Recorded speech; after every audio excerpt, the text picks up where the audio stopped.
Because now it's a very hot topic for computer vision, for SLAM, etc. And just recognize that this is not a presentation of our products, it's rather some kind of conceptual talk. So I will be talking not about our core technologies, I will be talking more what's happening like in 5-10 years. But you feel free to ask me any questions. If you will have any questions, even maybe some technical questions, I'm ready to answer any questions. Because my topic is very big, and it's hard to tell you about like all these problems in one stream. I decided to talk about this in 3 pieces. So it will be like a puzzle. I will give you some pieces of what happened. So the first puzzle will be about outdoor mapping. So what's happening now outdoor. Second puzzle will be indoor mapping, so for robotics, etc. And third, it will be future, machine learning, something what's happening now, but you cannot feel it, and etc. So first, and a little bit about me. I'm also someone CEO founder of Augmented. Venture, we put this company in like top 10 computer vision companies for augmented reality. I'm also was a mentor this year in NASA, and I was talking to the board of National Academy of Science of the United States about artificial intelligence. 2 minutes about what we have and why I'm talking here. So what we practically do in this area, etc. So my company create, and we already have a SLAM, so the core technology for localization and mapping. So we can, using just the cameras, we can create map real time and localize your robot or drone or augmented reality glasses into the environment. We're also working on a navigation SDK, which is a little bit smarter than SLAM. It's like obstacle avoidance, object detection, etc. And we also have some user interfaces, but it's not a core technology. Yeah. Platforms. So our technology works for drones, robots, stereo cameras, augmented reality glasses. And I will show you several videos, so to prove what it's really working. So, and I have like 10 videos, so it will be more visual. So in this video, to give you an idea, okay? Okay. Say it. Yeah.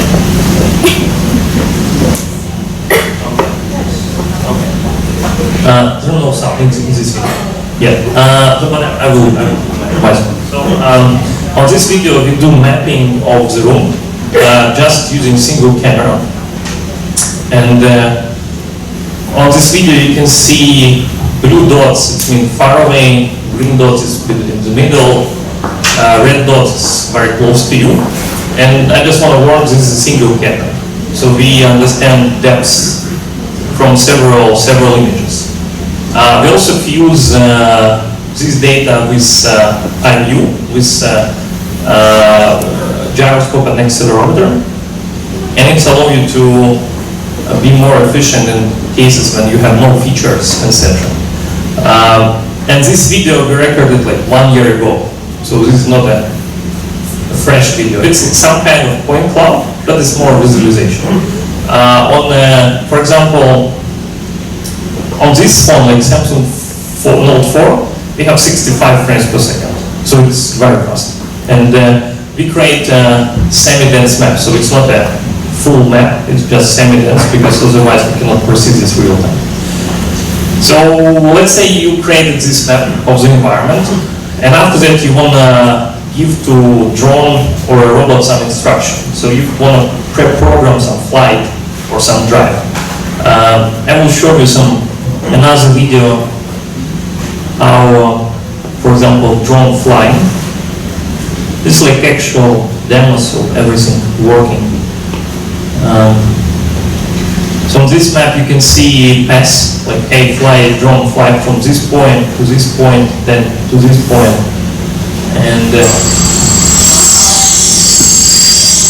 I think you see here, it's flying.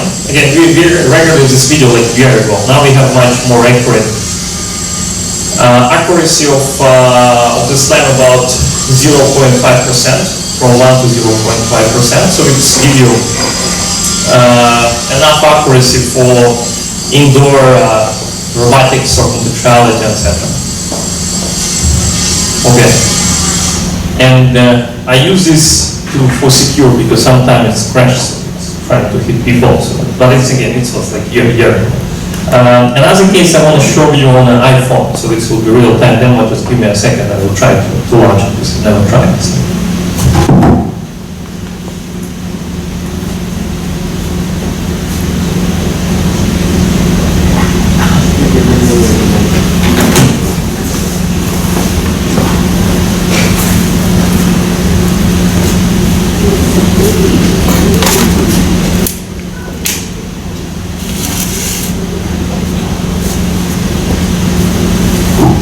Now I'm demonstrating just the tracking, and it's iPhone 7. It's pretty accurate. So I'm not demonstrating here mapping because it's like new environment for me. But in some case when how you can understand like what we do. So just imagine what we can create a map of this environment, put these characters in different places, and when you're walking you will see the characters. This is like Pokemon Go, so we can probably play in Pokemon Go indoor and outdoor. And again, accuracy here like less than centimeter. It's like real-time demo. So we have 120 frames per second on iPhone 7. It's like very fast. So we also targeting our solution for inside-out tracking for neutrality glasses. And we have some, but I cannot show you actual demo because it's like as this demo is on the NDA. And I will back now to the slides. What did you show us? That was just the camera. I didn't get the point. It's a tracking, so it's a tracking. It's not mapping. What did you track? We track some feature points here. So what's the result of the tracking? say again? The result. Can you show us the result of the tracking? You mean map what we created? I cannot show it real time. So in this is just a demo to show tracking, to show how it's fast tracking. A result of point cloud, some kind of mapping, you demonstrated on the first video. But it was simplification. It's more for marketing, for demonstration. Let me just switch to the presentation. So what we also have, we have some kind of navigation unit. It's a single camera with Droid. It's like CPU, something similar to this one. We have here 60 frames per second. We also have a stereo camera, so we work with a stereo camera too. It's not our stereo camera. We hacked some other stereo camera and improved it for our purposes. And with the Droid, we have here 65 frames per second. It's make so we can faster, but it's not making sense for our process. And what else? Yeah, we have a drone, what integrated here, and we have a vacuum cleaner. But for vacuum cleaner, you don't need 60 frames per second. For you, it's not like 25 frames per second with fusion with odometry. It's interesting to have visual data because odometry gives you a lot of drift. So you can create a map and you can correct all the errors just using visual data. Yeah. Have you, what kind of visual light spectrum do you use when you're actually capturing points? Is it the light spectrum? It's RGB cameras. Infrared? No, it's in this case, so what I show it to you, it's single camera RGB camera or it's a stereo camera. So it's not infrared. We have some demos with AR, but it's more partner demos. So these demos are the NDA, but we playing with AR too, but it's what I'm showing is something that we can directly show. This is it. I will not talk anymore about what we're doing. So I will show you now what's happening in this world and what we can have like in 5 years. So outdoor, like first piece of puzzle, yeah. So outdoor, we have interesting situation. First, we have some kind of old school maps. So this kind of maps about infrastructure. So it was maybe for someone it's surprise, but all our surrounding have some maps about infrastructure when it's built, etc. Second, we have GPS. Everyone uses GPS daily.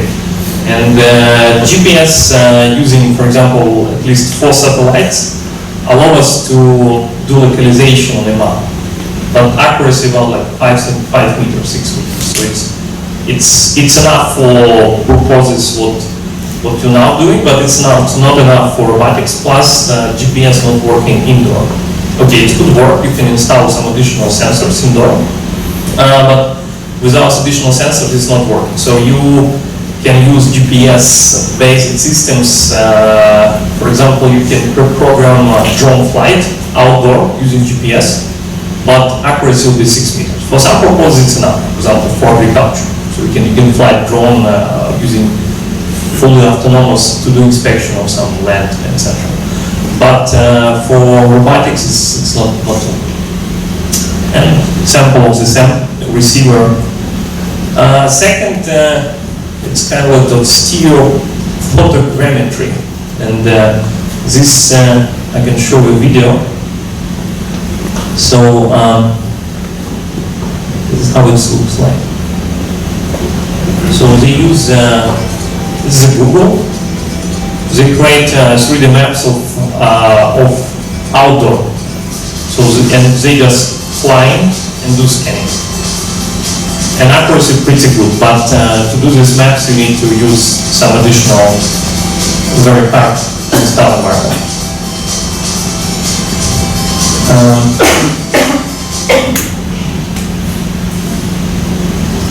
After that, so we have traditional maps plus stereo. Problem with this, so advantage is like global, it's easy to use. You don't need some specific to use GPS. Problem is low accuracy and it's not working anymore. Some companies like Google trying to create more detailed maps using LiDARs, so they create point cloud. If you now will try to stop some of their cars, you will see LiDARs and they're creating point cloud. This looks like. I thought this is a camera on top of the car, it's not LiDAR. Sorry? I think the LiDAR is not on top of the car, right? No, it's on top. Maybe they do fusion, so maybe they have some others like more static, but it's different techniques. So Google has some other different equipment. So this is like resulting of LiDAR scanning. It's pretty accurate, but the main purpose of this, for sure, it's self-driving cars. But to be honest, you don't need full point cloud to self-driving cars. So if you're driving, for example, here, for autopilot, it's enough science. Like, so you don't need full point cloud. But they're using this point clouds probably for some other purposes. And I can show you how it works.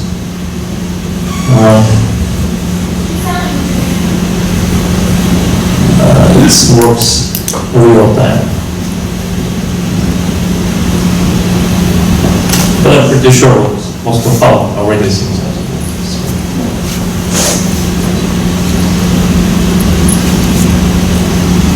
And to give you very good understanding, the problem with LiDAR is it's not provide you textures, so you cannot understand, for example, this side. So in any case, you need to fuse data with the cameras, so you cannot avoid. And you probably know about discussion between this guy Elon Musk versus Uber.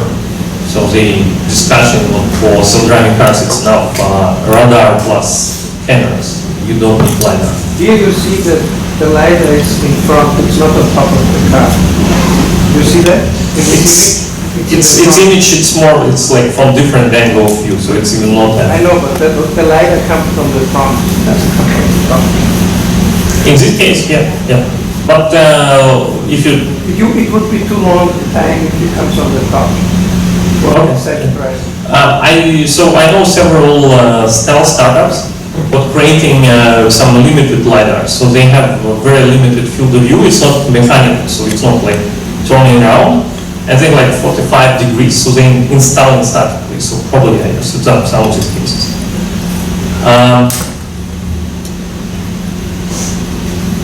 So this is something what's happening around us. We have statical traditional maps. We have stereography. Plus we have LiDARs, and they're using different techniques to map everything outdoor. And they use this kind of sensors because it's very expensive, so it's very big distances, so they have to use very powerful sensors to map everything. Now let's go indoor. So what happening here? So what happening with these maps here? First, I believe when this building was built, it was built using by CAD models. So we have, it's not actual map, so because actual, like, it's a lot of headache to synchronize CAD model and original construction CAD model, and construction can confirm you. But at least you have some understanding how this building should be built, and it's 3D. So in some way it's some kind of maps. Plus, using LiDAR, you can scan environment again, and you can understand what is the result of construction. So this is a sample when we do scanning using LiDARs indoor. So you can have this kind of map or CAD models.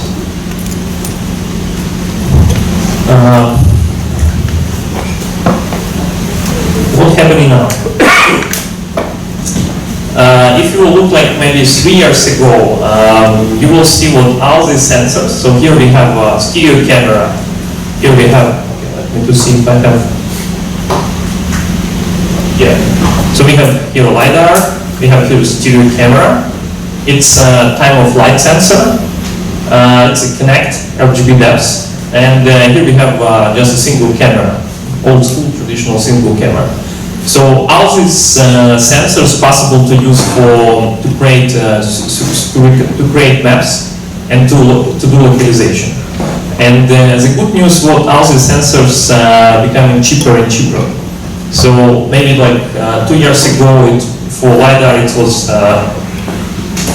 I don't know, $1,000. Now you can find good 3D LiDAR probably for 700 or something. And the price will be cheaper. So all these sensors will be cheaper, much cheaper in 2-3 years. Stereo camera, like our projection for stereo camera, what good stereo camera should cost not more than $100. So because now if you will try to buy this, it's a Tara, it's like cost $300. Other stereo camera cost like $700 or something, but price decrease. Especially if you will have all these sensors in mobile phones. So since it will be mobile, it will be very cheap.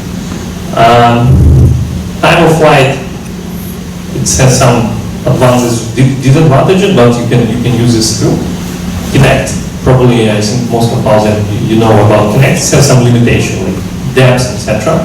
And traditional camera, you can do mapping too. So these sensors, like mobile sensors, are possible to use for mapping and localization real time.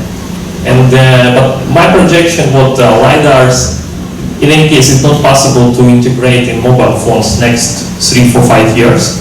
So on a mobile phones, it's like mass market, we will see like mostly stereo cameras, RGB sensors. So these are like primary sensors what we will see in the nearest future. And I hear some rumor what it's not a humor, it's a rumor.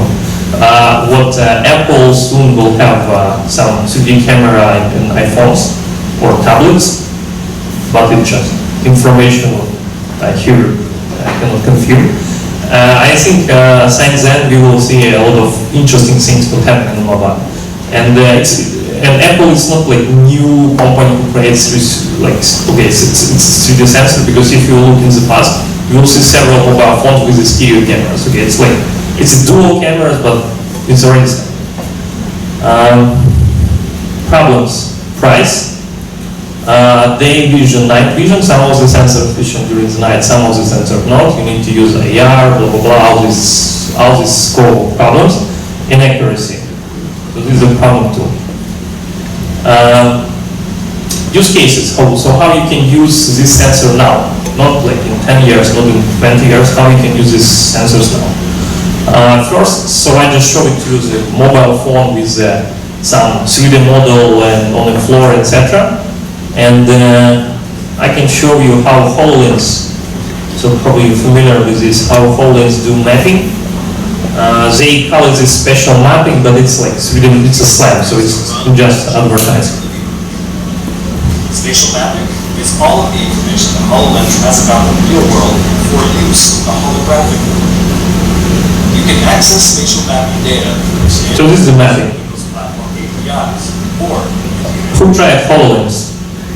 use spatial mapping Okay, so you're pretty familiar with it. to help your holograms navigate around a room. To have your holograms include a real object or be occluded by a real object. To interact with something, like bouncing off the floor. To place a hologram onto a real object. Or to show the user the visualization. The problem with HoloLens, what it's too expensive sensor. So it costs like $3,000 and it has a lot of expensive sensors. So now everyone trying to decrease cost of sensors, to produce like HoloLens analog less than like $1,000. Otherwise it's not fixed. You cannot, you will not buy, like our people here will not buy HoloLens for 3,000. You will buy like iPhone. And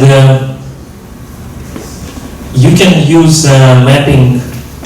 Okay, let's see what we have also for robotics. So who programmed something for robotics? It's me? Okay, 2 people. Okay, 3, okay. So with SLAM, so with mapping with the technology what allow you to do mapping, real-time localization, you can have you can have or better accuracy for navigation. Maybe someone of people who here has have I don't know, Irumba. Who has Irumba? Okay, so you're familiar, yeah. New Irumba has something called SLAM. I'm not sure it's a SLAM. So, but What does SLAM stand for? say again. What does SLAM stand for? What is the acronym? What is SLAM? What is SLAM? SLAM it's acronym for simultaneous localization and mapping. So Irumba has on-board localization and mapping technology, what looks like real time. I'm not sure because it has some tricks, but it's not official. But it's still they promote it. It's good for all of us. How you can use localization and mapping real time for robotics? It could be used for vacuum cleaners. Second, it could be used for logistics.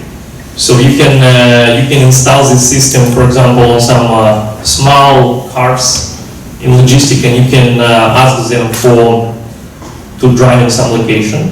And we have, for example, some client who created a chair with wheels for hospital, and he wanted to have a full autonomous chair for hospital.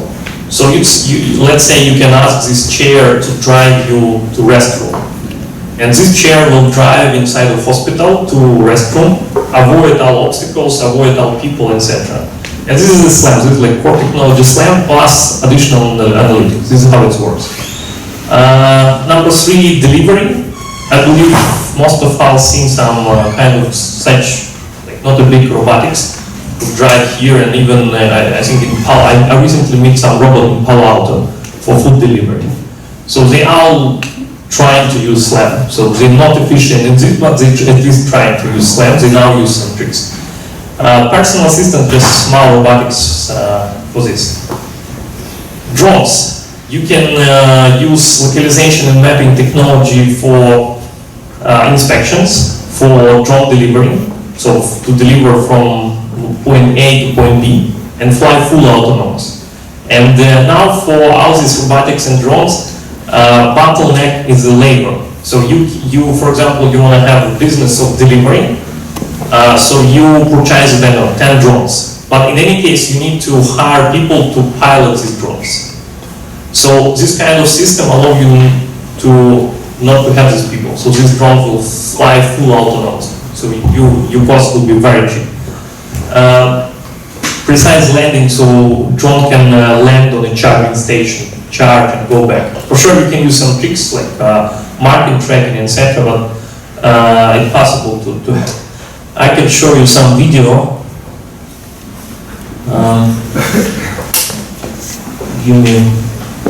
This video give you idea. This is not our video, it's just very raw demo.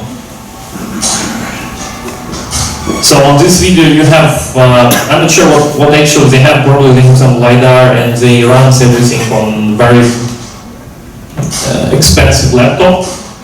But in any case, this robot can avoid obstacles, can detect some people. So it could be very, like, I don't know how to say, organic in the environment. So it will not act like something strange. And you can see in the angle also what this robot building on map.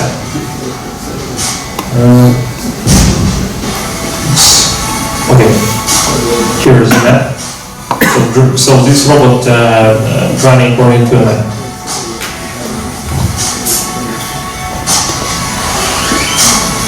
And what's interesting, it's not something what will happen in the future. It's like happening right now. So you can go on the streets and you can see this. It's not something from Star Wars. It was a piece about like what's happening now. What will happen in the future?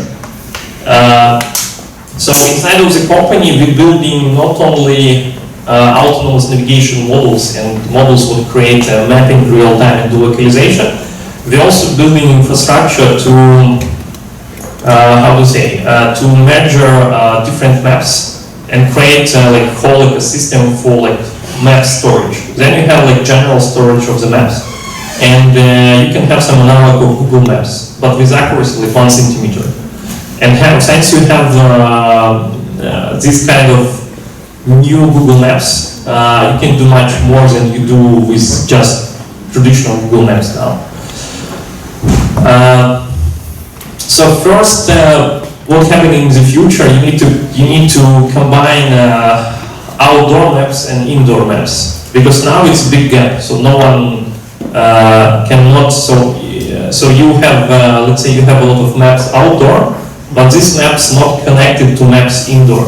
They're not connected with the same coordination system.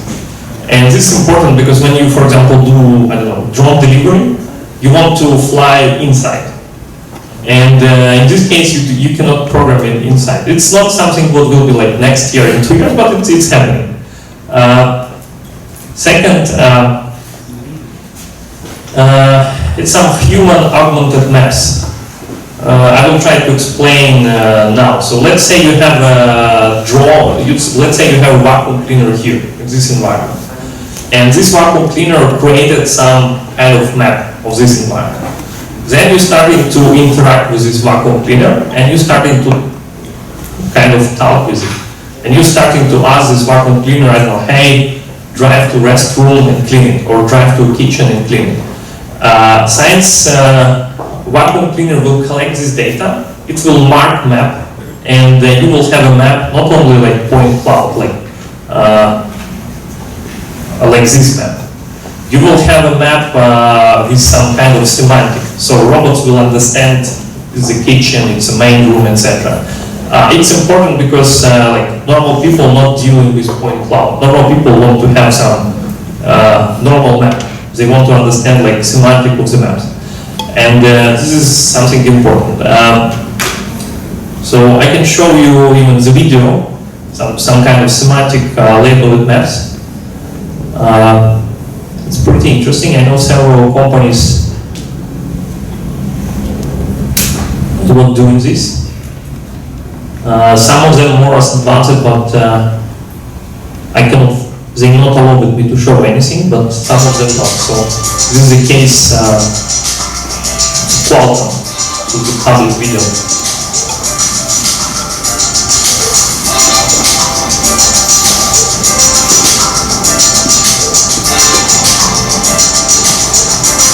So in this case, they do mapping, so they understand the scene, and then using some it's too loud. They try to understand geometry of the scene, and after that they're using some other techniques to understand, like to do some semantic to understand what exactly. Maybe you hear about a company called Yuza. So this company has a database of 3D models, for example, of chairs, of tables, of like 3D models of everything. And then when you do 3D reconstruction of a scene, they try to match 3D map without this object and trying to understand like what exactly you see on the scene. And this is a very powerful tool because since you understand the semantic of a scene, you can use this for virtual reality. You can use this for better understanding of your environment. So, for example, I don't know, in this place, if you create a 3D map and you have this chair, so you can ask robot to take this chair and send it back, so, or put it in some location. And you will do this in some kind of organic way. You don't need to program a robot. But I think for now it will be hard to reconstruct this chair because it has some very specific surface. But a lot of companies working on this problem. And another case is using, I think it's collision networks. So in this case, they're trying to match 3D object and so they're trying to understand what you see now. So this is also very interesting. And it's not about like mapping, it's how you can understand maps and how you can understand 3D environment. And it's real time, so it's not something like work like 10 hours and then you need to go back. So since you have semantic labeled maps, you will face another problem. So let's say you create a map of this environment and then you change something. So you put this table here, you remove all these chairs, so you have new environment. And when or for example, you change it, for example, remove this part of the environment, you make it empty. So it's a big problem for maps to support like updates. So you probably will see daily how like cars driving every day, like from Google, they're trying to update maps. It's very expensive. Since you will have, for example, stereo cameras, or you will have here several robots doing something autonomously, you don't need to care about updates of these maps. So all these robots can create own maps, and then you can update like your actual maps, especially if you will have mobile phones and so on. So people will point on something, so you will have a very cheap way to update maps. It's not something you can do very quickly, it's not a simple task, but since you will have more sensors and more robots in this environment, you will be able to have more cheap updates of your maps. What next? It's hard to visualize, but I will try to explain you using just your imagination. So let's say you have here a human in AR glasses, you have here a drone, and you have here a robot, like vacuum cleaner. And all these objects creating open maps in real time, like now. For you, it will be interesting to stay in augmented reality glasses and to give commands to these drones or robots to do something. It's interesting because, it's a map, and this is a map. So you can measure this map in real time and create like general map. So all these entities will be in synchronization system. Since you have this, you have more interesting level of communications. So you can give commands to drones or to robots in augmented reality glasses. So you will work or you will stay inside like full time. Some use cases, so for example in warehouse, you can, inside of your glasses, you can give some commands to drones or robots, and its accuracy like 1 centimeter. It's very important to be on it's like to stay on the same page or to be on the same page without these drones. And another case, it's warehousing.